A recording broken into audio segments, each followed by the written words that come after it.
The Buffalo Soldiers, the African-American troops who helped win the West, but did you know they also served as some of America's first National Park Rangers? Yep, that hat that Smokey the Bear rocks, well, it was modeled after the Buffalo Soldiers' headgear.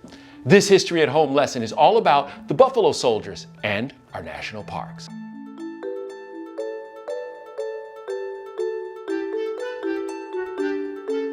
So let's jump back in time to 1866. The Civil War just ended and millions of African Americans are hoping to start a new life of freedom.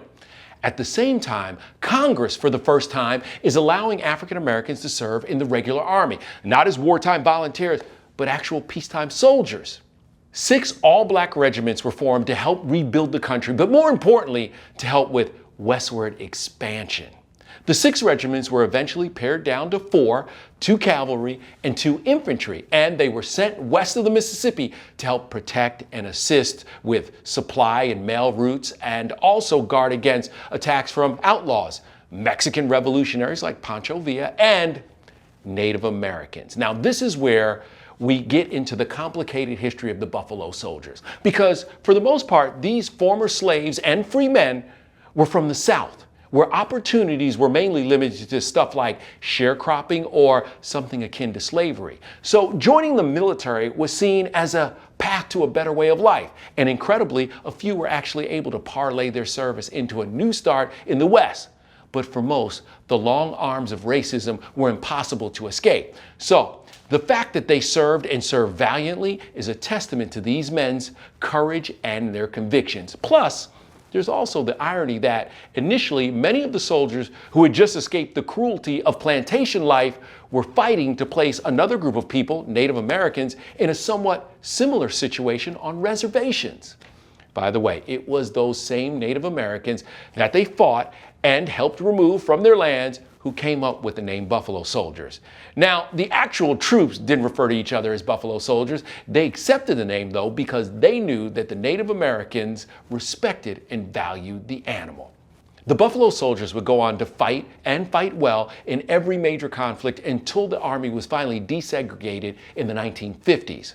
Now, that's a story in itself, which is well documented, but I want to talk about the part of their history that is often left out. The fact that the Buffalo Soldiers also served as some of America's first park rangers. All right, when the national parks were first created, nobody really thought it through that you'd probably need some people or some kind of service to administer the lands. Instead, they just said, you know what, let's let the Army handle it. And they did. So in the spring of 1899, a group of Buffalo Soldiers who were stationed at the Presidio in San Francisco made the 16-day journey to Yosemite and Sequoia National Parks. Now, initially, most were veterans of the Spanish-American War and belonged to the 24th Infantry and the 10th Cavalry.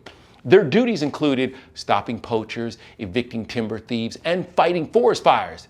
They also were tasked with helping to create and build the infrastructure of the parks, roads, trails, and buildings that made the nation's new treasures accessible to people who wanted to visit.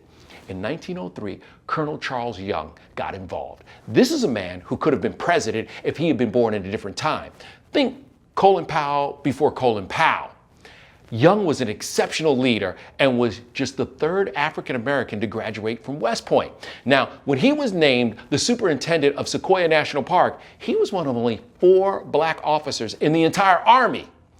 Young and the Buffalo Soldiers in one summer transformed the entire park, building more roads than other troops had built in the previous 3 summers. Roads that allowed wagons to enter the giant forest for the first time, which is home to the world's largest trees.